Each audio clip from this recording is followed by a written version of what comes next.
नमस्कार, मी लतिका। आज मी तुम्हाला हिरव्या मुगाचे आप्पे बनवून दाखवणार आहे। त्यासाठी बघा, हे हिरवे मूग मी 8 तास भिजत घातले होते आणि त्याच्यानंतर बघा असे झालेले आहेत। तर ह्याला बांधून जर ठेवले त्याला मोड येतील। मी याला मोड येऊन दिलेले नाहीत, नुसते भिजत घातले होते। आता हे काय केलेलं, स्वच्छ धुवून मी पूर्ण पाणी निथळून घेतलेलं हे मिक्सरच्या भांड्यात टाकू। ह्या वाटीच्या प्रमाण बघा 1 वाटी गच्च भरून आहे आणि तसं जर तुम्हाला पाहिजे असलं तर 1.5 वाटी पकडायचं। मग हे आता ह्याच्यामध्ये आपण बाकीचं साहित्य टाकून घेऊया।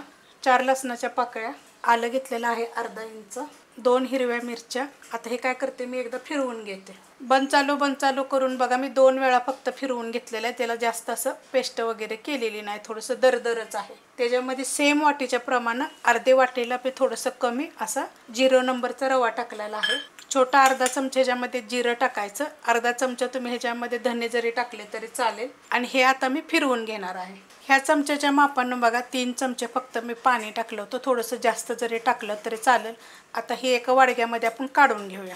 काढून घेतले बघा मी सगळं, ते एवढं घट्ट आहे कारण आपण ह्याच्यामध्ये पाणी थोडंसं टाकलं होतं। त्याच्यामध्ये बाकीचं साहित्य टाकून घेऊया।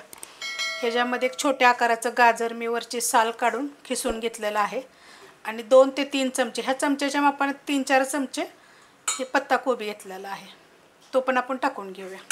ह्याच्यामध्ये थोडीशी बारीक एकदम शिमला मिरची पण तुम्ही टाकू शकता, छान लागेल।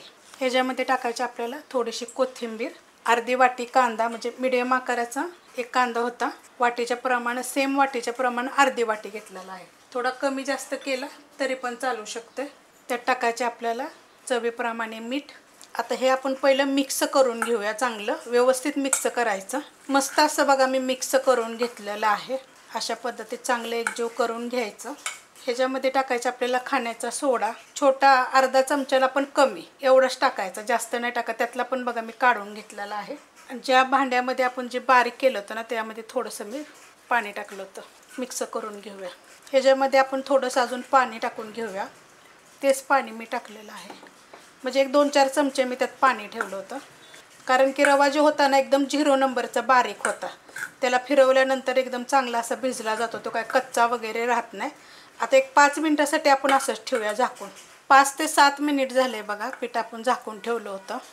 गरज नाही ना झाकून ठेवायची, कारण बारीक रवा जर असेल का नाही तर झाकून बी ठेवायची गरज नाही, लगेच बनवायला घेतलं तरी चालू शकते।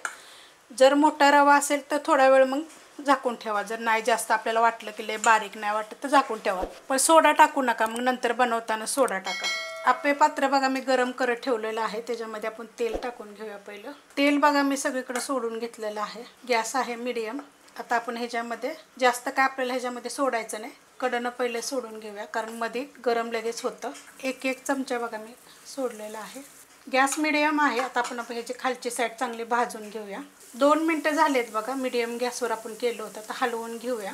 हे बघा खालची चांगली क्रिस्पी झालेत बघा। पहिले मधलेच करायचे, साईडचे करायचे नाहीत पहिले, कारण हे कसे होतात माहिती आहे का,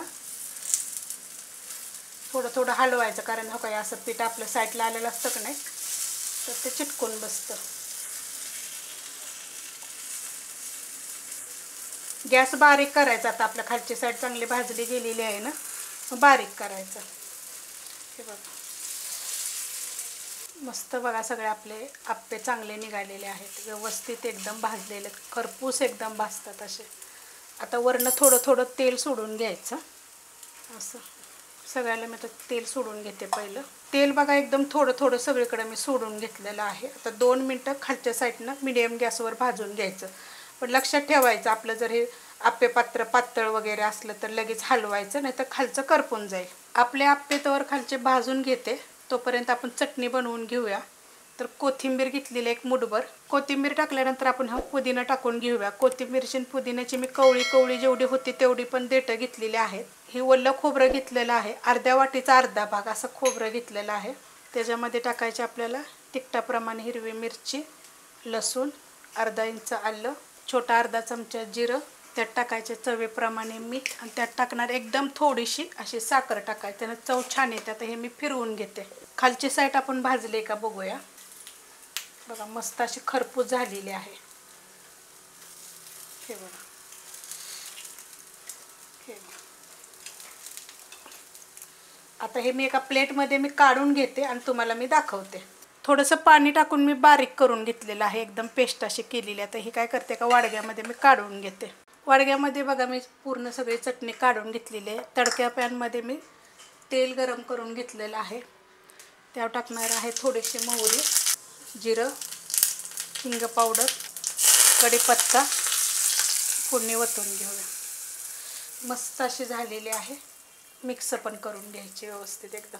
झटपट अशी तुम्हाला मी चटणी पण आप्पेबर खायसाठी बनवून दाखवली, अशी पण तुम्ही खाऊ शकता.